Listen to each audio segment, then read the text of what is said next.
This is the Motherlands podcast. The intention of this podcast is to provide evidence-based information through honest conversations on fertility, pregnancy, birth, postpartum, and beyond by bridging together the two worlds of allopathic medicine and holistic practices to improve the reproductive health outcomes of women. I am your host, Keely Semler. Hi, welcome back to the Motherlands podcast. This week's episode is a really special and intimate conversation with Paula Mallis. Just to set the scene for you as a listener, our conversation took place under these beautiful old oak trees on her property in Ojai. We were drinking tea, enjoying the surrounding nature and each other's company. As you are listening, you may hear birds chirping in the background and the trees rustling in the wind. If you have never heard of Paula before, you are in for a real treat as we delve into various topics related to spirituality, what it means to be a woman, and connecting with others through silence. Paula and I have a mutual love and admiration for horses, and she shares about her experience of unlearning through being in connection with horses. Paula is a circle facilitator, and she explains the energy of a circle, how it has no end and therefore is constantly in motion. She works with women of all walks of life, taking them through a series of phases, including invitation, purification, integration, and completion. She offers an opportunity to go deeper in understanding oneself and helping others take responsibility for how we show up in the world. I hope you enjoy this episode, and if you do, please share and leave a review. This is a simple and beautiful way to support this podcast. Thank you again for listening, and I'll see you again soon. This is a white tea, so it's perfect for summer weather. What kind of white tea is it? It's called Moonlight White. It's a purple white tea. The first question I wanted to ask you is there any particular energy or theme that is showing up in your life right now? Yes. The call is always to go back to the silence, to go back to nature and the energy that nature holds. So really surrendering and listening deeply to nature and to silence. And from my experience, being in silence is how I can listen deeply to my own inner knowing. I think I remember us talking about silence last time Yes. we had tea together. What do you think silence affords us as people? Like, what is it about silence that has the ability to heal or invite us into maybe deeper understanding? What do you think? Well, it's so interesting because I was just connecting with someone about this earlier. It's like the silence gives the opportunity or the invitation to quiet the noise. And there's so much noise. There's so much noise just in the thoughts of the minds. And then there's so much noise collectively, just the modern lifestyle. And even I experienced day before yesterday not being super in my practice of being in silence, like not giving myself that space. And yesterday I really experienced just like, blah. I mean, I wouldn't go as far as say suffering, but I just immediately got the message that I needed to move into silence. The importance of giving myself that space to be with these oak trees, to be outside, to be quiet. Yeah, what a practice, but that I think most people can relate to, but maybe don't always create space for. How did you come into practice? How did you create more space for you to come into silence more frequently in your life? So I had a brain bleed almost 5 years ago. And so my recovery, my nervous system was so, I couldn't take in any kind of social media, no TV, like nothing. The only thing I could do was be in silence and stare at my mom's horse, He was right out. This was in North Carolina where everything happened, and where I recovered was in my parents' bedroom. And out the window was her horse, Keeper. I would just be awake, look at him, go to sleep, wake up again. He was still there.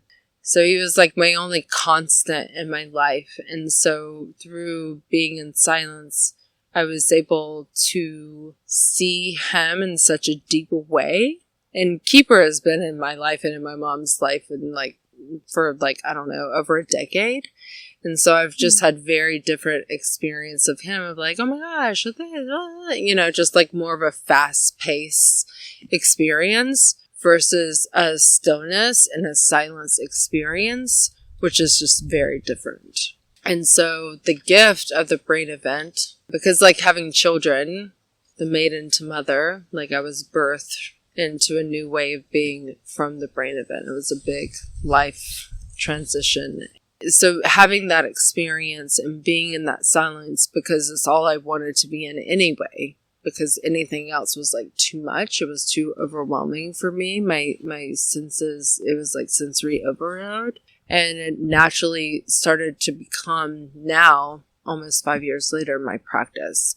And before the brain event, I have experienced so many different things, from breath work to yoga to different rituals, and that really supported me in my process. But I keep coming back to the simplicity of a practice and being in the silence and being in the stillness. And it really, really feeds my soul. It really gives me what it is that I need so I can get back to center and feel more grounded. What is your experience in sharing silence with others versus your practice of taking space and silence alone?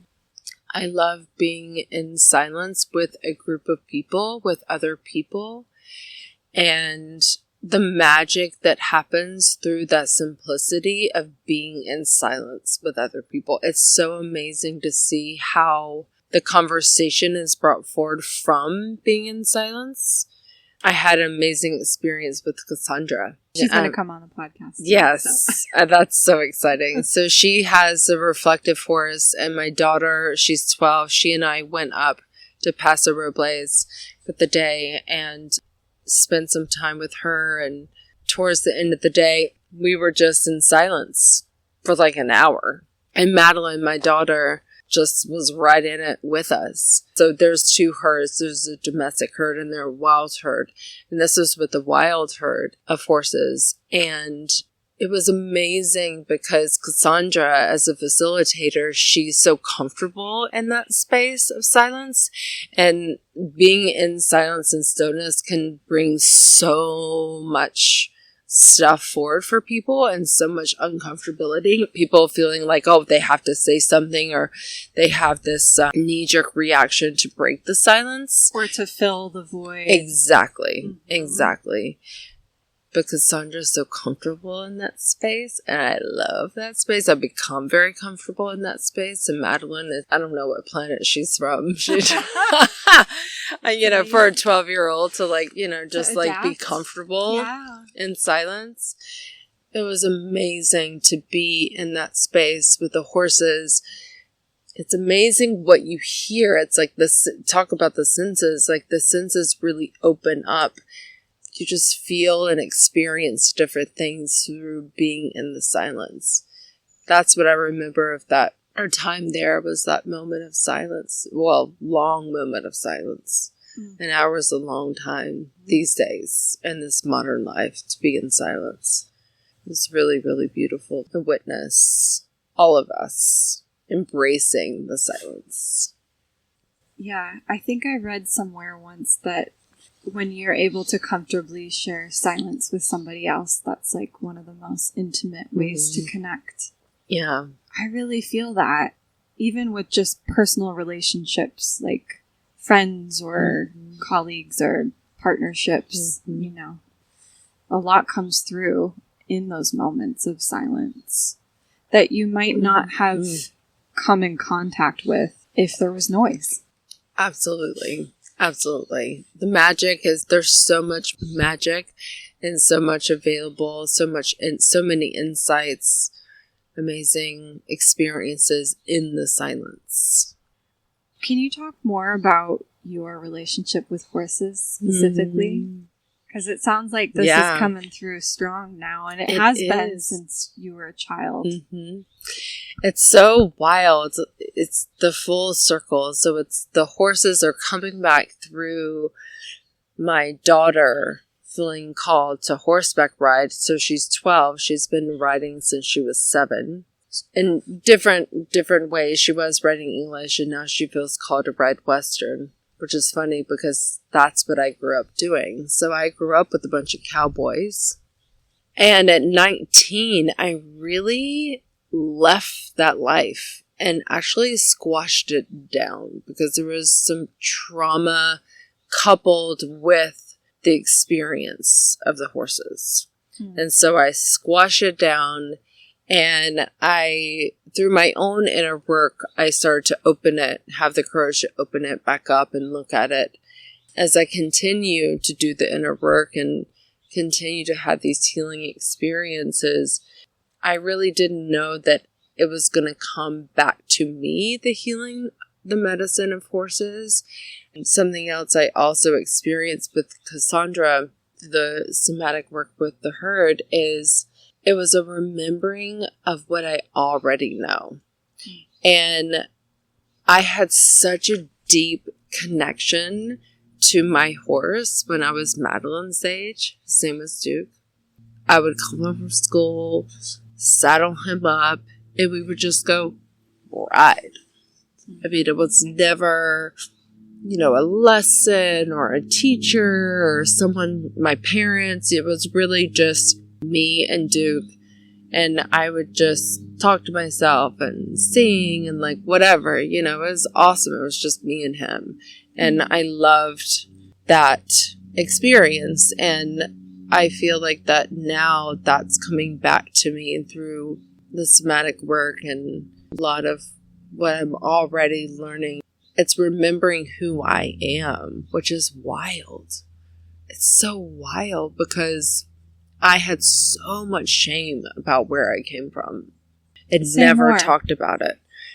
I just had shame about being from the South, being a Southern girl. At the time, I was acting, so I even took a class to get rid of my accent. Wow. I really just had a lot of shame around it and wanted nothing to do with it. It's amazing because, coming back full circle, it's really the beginning, right? The beginning of coming back to me. So I still have a lot of unlearning to do with my own experience, which is exciting, right? Because it's my own experience. It's not projected onto me of a way, and there's nothing wrong, and I have no judgment towards maybe how people or my family shows up with horses, but it feels really good to still bring it into my life in a way that feels authentic to me. Are you open to sharing what you feel you're unlearning? Yeah. I'm unlearning the ways that didn't serve me.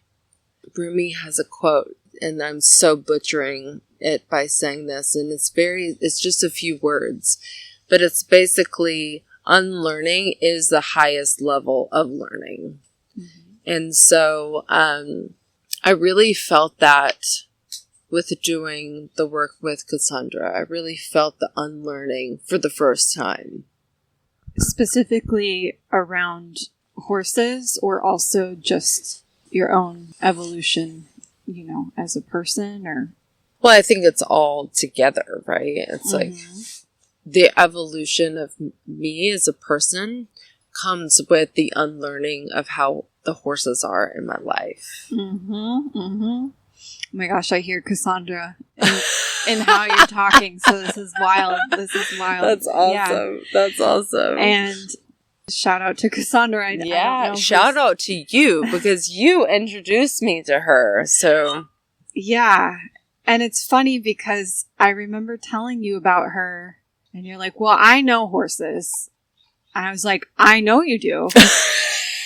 But you should meet her because she knows horses too. You both are horsewomen. Like, just reach out to her. Yeah. And that is the unlearning, right? Yeah, so interesting. And it's so funny too, because I had so much resistance to reaching out to her. Really? Tell me about that. And it had nothing to do with her or anything like that. It was just me and my own stuff. It's, again, just part of my own evolution of just really being open and letting go of what it is I thought I knew. I can relate to that too. I think anytime I see resistance show up very strongly, at least in my life path, that resistance is usually the medicine, and it's not something I want to do or interested in orienting my attention towards, you know. But it's funny because that resistance doesn't seem to go away until there is some willingness of looking at it. Absolutely. Yeah, I feel that way about movement right now. I want to move my body for me, not for exercise, not because I have to, or because it's expected of me, or I'm worried if I don't, then I'll turn into a blob. Like, I want to move because it feeds me. You know, it's life-giving. And I recently started taking, have you heard of gyrotonic? Yeah, of course. Amazing. So gyrotonics and Pilates complement each other really well. Yes. So, yes. Yeah, I know it very well. My resistance to it is my dad has been doing gyrotonic for years. And he's like, Keely, you got to try it. It's amazing. And he started practicing because he had an injury and was recovering from like a hip replacement surgery. I was like, automatically wrote it off. Like, okay, Dad, like, thank you, but no thank you. And there's a lot to that writing off because of family history and whatnot. But I went to a class like a couple months ago, and the way that my mind and my body are moving is just so special, and I'm accessing parts of myself that I really haven't been able to access through movement before. So it's pretty amazing. So cool. So cool. Yeah, I can totally relate. That was the resistance. It's how I experienced horses prior to now. Have another experience, because I've only had one. Do you feel like sharing about the horses that are coming through when you're... Sure, yes. I mean, it's just wild that we're talking about it, you're asking me about it. I mean, as I look out, it's like, this is where the horses are going to be. What the hell? It's insane. It's so insane. It's also insane that we sat here like not that long ago and you were like, I'm not going to get my hopes up, but you know, which I think is a good thing, to just be open and flexible. Yeah. Wow. Yeah. So I feel called to have 3 geldings here, 3 boys. 1 we already have.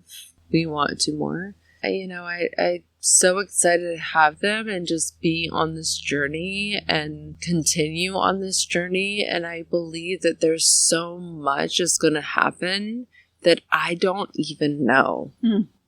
I moved to Ojai 3 years ago. I had no idea that we would be talking about this right now.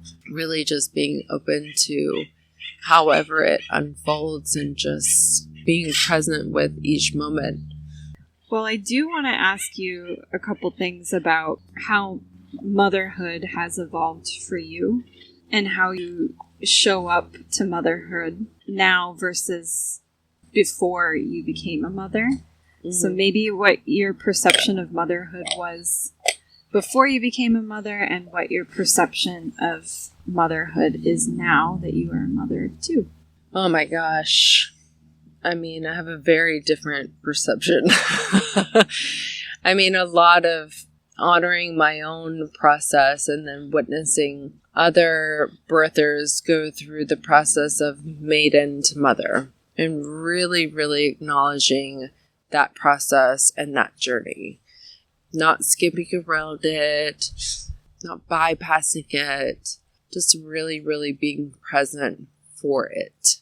And I feel that that is where I'm at today, mothering a 12-year-old and an almost 7-year-old, being present, which isn't always a happy, joyful experience, being present. It's like being a mother is not for the faint of heart at all.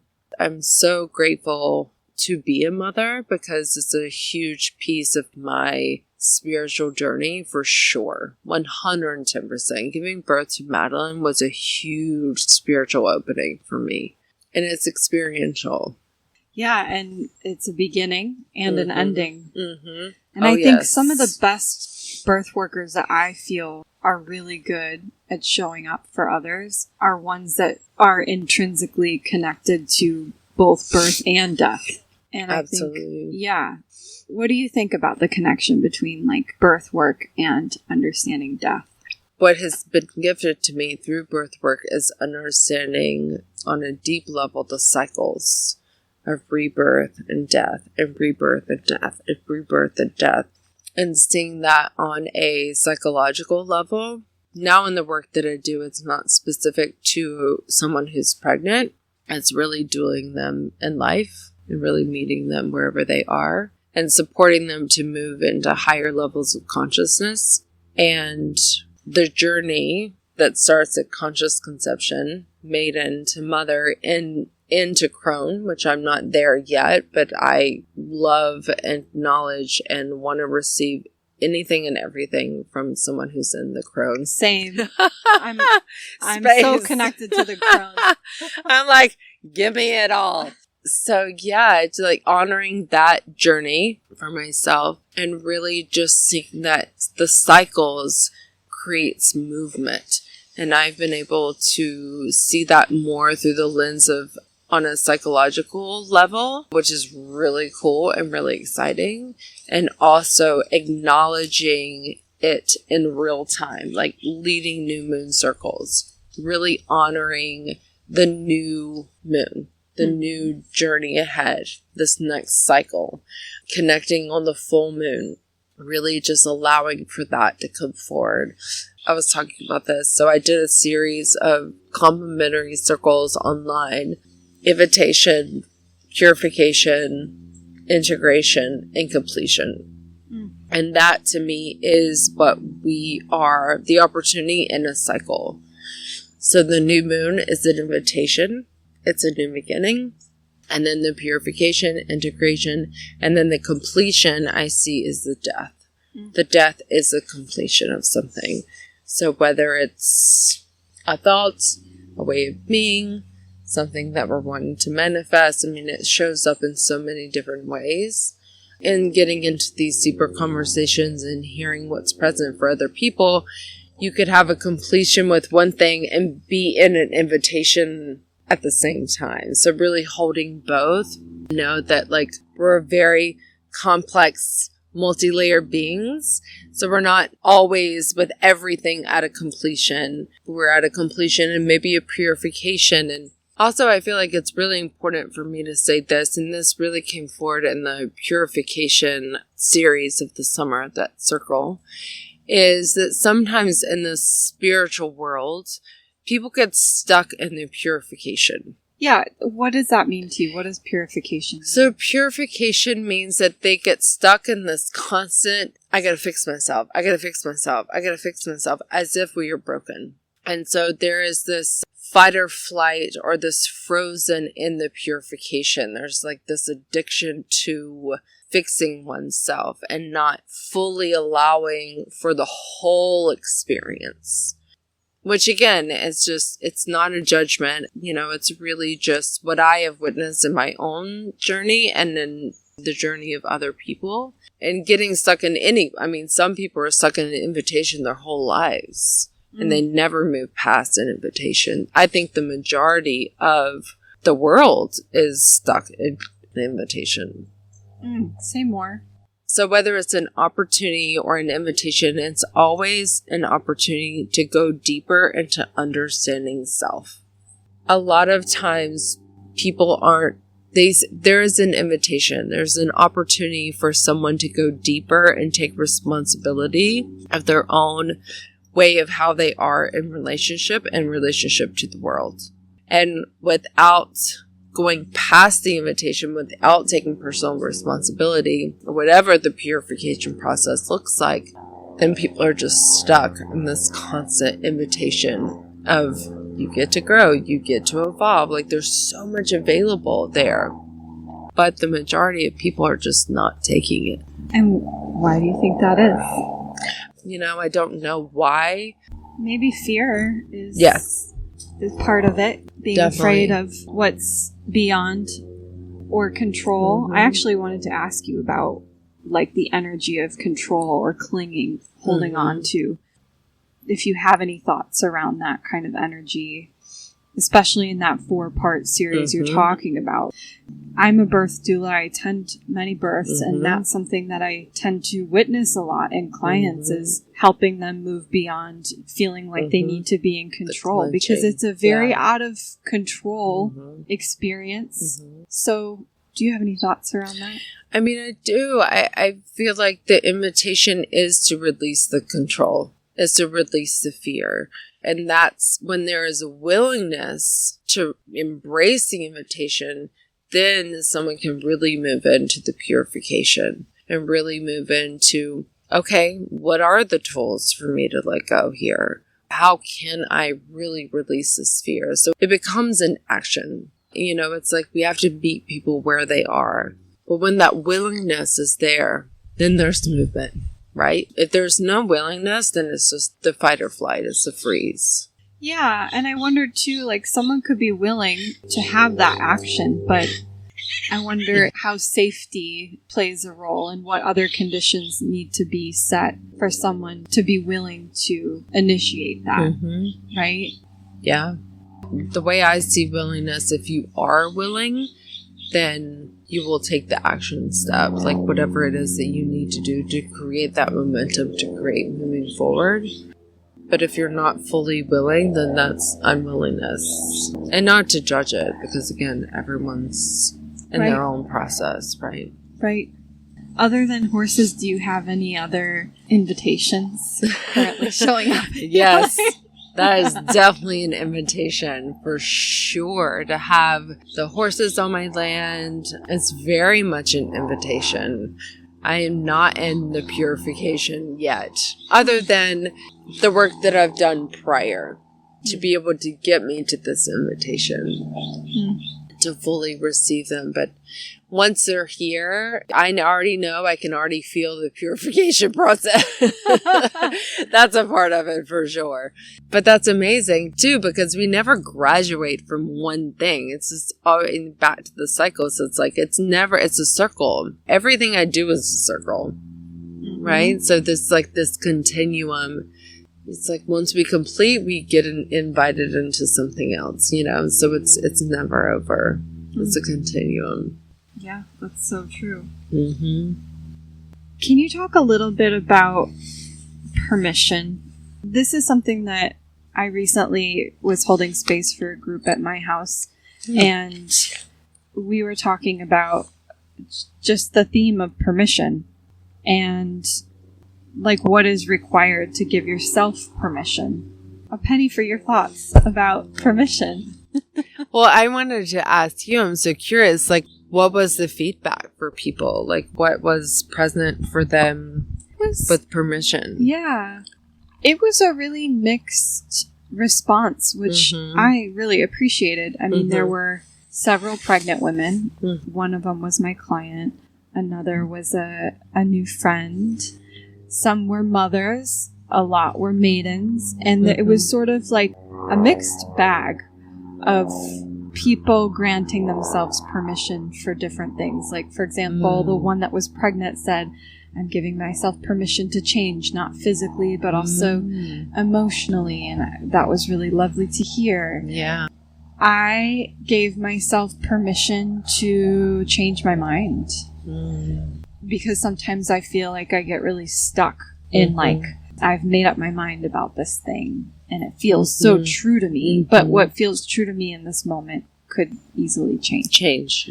And being okay with that. I just feel like maybe it's an important question as women to ask ourselves, because we are so preoccupied caring and caregiving to family and children. So I love that. The permission is just, as you're sharing, just the response of everyone. It's like, that's momentum, right? Because the invitation was permission, but the purification is saying what the self-honoring choices are, which is that I give myself permission to change my mind. I give myself permission to have pleasure. That's momentum. Integration is the next theme, and it's like really integrating what it is to fully integrate pleasure into one's life. I use the word self-honoring choice, but it's the same thing. Because when we make a self-honoring choice, it's that deeper knowing that we always have. It's like, it goes beyond permission, right? It's like, who are we needing like permission from? That's so much a part of what it is as a woman. Even on a subconscious level, like, who are we like speaking to? You know, what thumb are we under? It's like, why do we have to ask permission to do anything? I mean, it's true. And it sounds like, oh yeah, but then like all the structure of our culture and how society is set up, it really does kind of put us in, maybe we willingly put ourselves in a box without even knowing it. That's what I'm saying. Like, even on a subconscious level, I think it's just so ingrained in the woman. Again, like meeting people where they're at, but also like there's an opportunity to even go past that. Because again, like the intention is to have like this higher level consciousness experience. It's like, okay, well, let's go past that and like raise above that. Say more. It's hard sometimes to put things in words because I see everything energetically.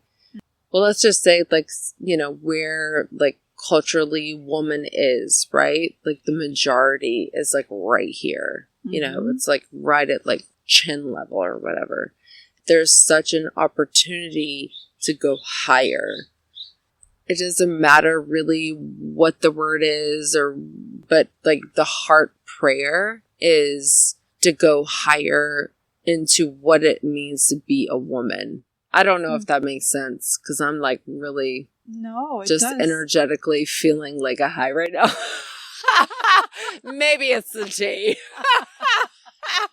No, it does. It does. And it definitely resonates. And just to be totally frank, where I am in my own process, will use me as a guinea pig, and maybe I'll edit this out, maybe not, but we'll see. But I think because I have a front row seat at witnessing people transition into becoming a mother, and because I'm not ignorant, and I also see that there is very much a complete lack of support for women in general, especially mothers, my willingness to jump into that is dwindling. And like, I've always wanted to be a mother, but not at the expense of my own peace and my own sense of freedom.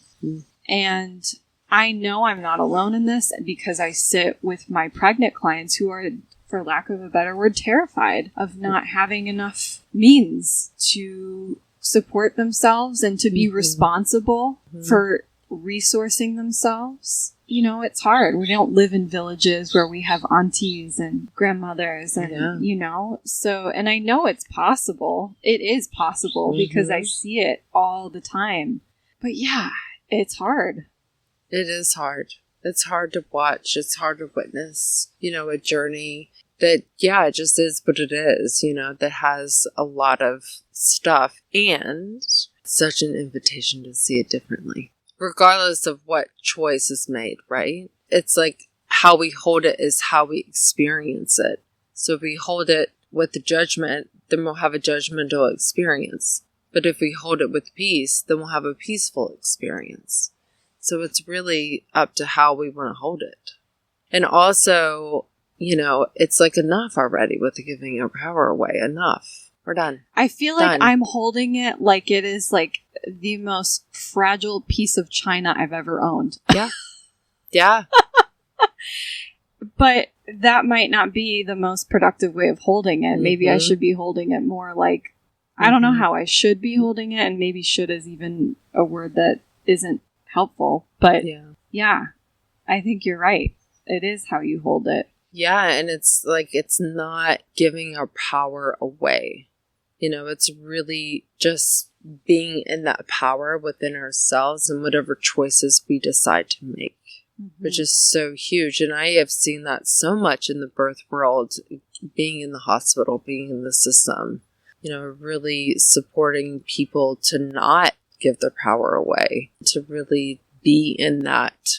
How you hold it is how you experience it. Which, again, like, it's a practice. So it's like, sometimes it can be like really, I mean, I'll just say from my own experience, it could be really challenging to witness someone not make empowering choices in the birth space. It's very sad. Yeah. And I can't tell you too many births I've driven away from in tears because of watching that happen. But that's one moment. Right. A huge moment, a massive moment, but it's one moment. There's so many other moments. Yeah, what you're saying is interesting because I have talked to people recently that used to be birth workers that decided to transition out of birth work for that exact reason. Because of witnessing people making uninformed choices or choices that were counter to what they had initially vocalized were so important to them. And most recently, someone said to me that they stopped being a doula because they wanted more for their clients than the client wanted for themselves. And you can never want more for your client than your client wants. It's funny hearing that because for a minute I'm like, oh, I can see how you feel that way.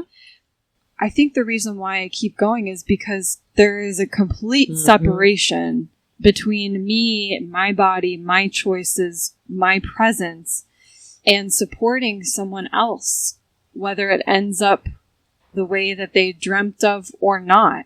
That's right. But that it's still really, really beautiful and amazing, even if things go sideways. Yep. It's not just about births going according to plan or these beautiful, like, water births, which are fine, beautiful, but that's just like one note out of a full symphony. That's right. And I love that you shared that because it's why you can continue to show up. Because again, like, how you hold it is how you experience it. So you're holding it and you have this understanding of, here I am. This is my space. This is your space. And I believe that what's in between my space and someone else's space is the divine intelligence, is a higher being. For sure. And so when there's an understanding and a knowing of that, then there's an exhale. And there's like, oh, I can show up and be of service from that place. Because I've had people come to me, just not necessarily doulas, but people who are in this work, therapists or coaches and things, where they're just burnt out. They're like, I don't think I could do this anymore.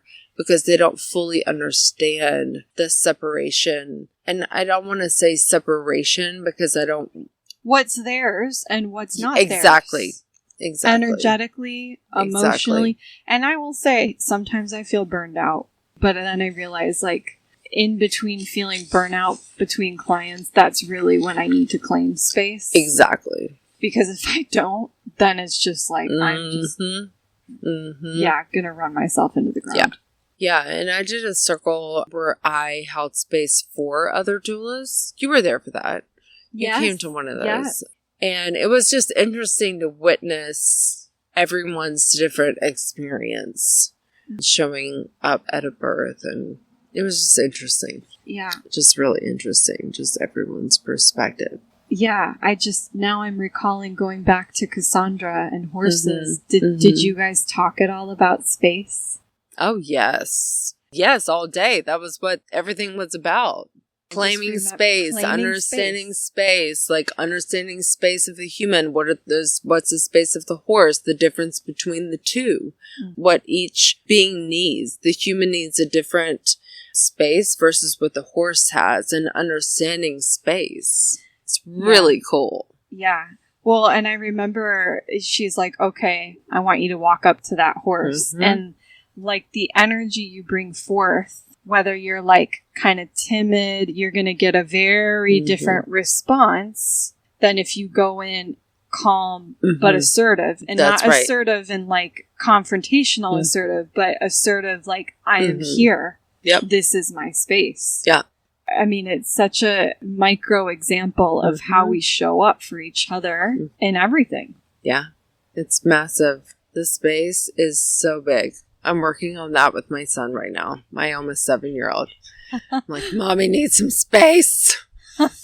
Like, teaching them what space is. I mean, Madeline, she's heard me say it enough. Like, she understands. She also didn't have the personality of being in my space. Phoenix does. So it's a big learning for him to understand, like, this is my space and this is your space. And this is the space in between. This is what lives here. There's actually a book, a children's book, about space bubbles. Wow. Yeah. Have you read the book with your kids? Oh, yeah. Oh, yeah. I mean, it's still a journey with Phoenix. I mean, he's come a very long way with it, but he's still, you know, he's young still. Well, I could think of some mature people that could read that book and take something on. But also, it's a cultural thing too, right? Yes, very much so. And also, too, I think a little bit comes from when I had the brain event. I was still breastfeeding Phoenix, and my breastfeeding journey came to a halting stop. And so I think a lot of the space stuff with me, particularly, is his response to that. So I'm able to like navigate it with care, and who knows how long it'll take, right? And so not, you know, saying like, oh, you're this age, you should like understand this now, or whatever it is, like wherever he is on his journey and acknowledging him. Yeah. So, well, I feel like I could talk to you all day under these oak trees. And I so appreciate what you've shared in your time, but is there anything else that you feel called to share? I'm just grateful. I'm grateful for the space. I'm grateful for you. It's amazing how we sat for tea and we were just in a beautiful, deep conversation and just reflecting back on how so much has happened since we last sat together. It's back to that momentum piece. You know, there's so much momentum and there's so much unfolding, and it's exciting. So thank you for being a part of that and seeing that, and I'm just grateful. Thank you so much. And I'm so grateful to be able to share this time with you and to live nearby. I mean, what a gift. So special. Such a gift. So special. So thank you again. Thank you so much for listening. If you enjoyed this episode, feel free to share with friends and family, and stay tuned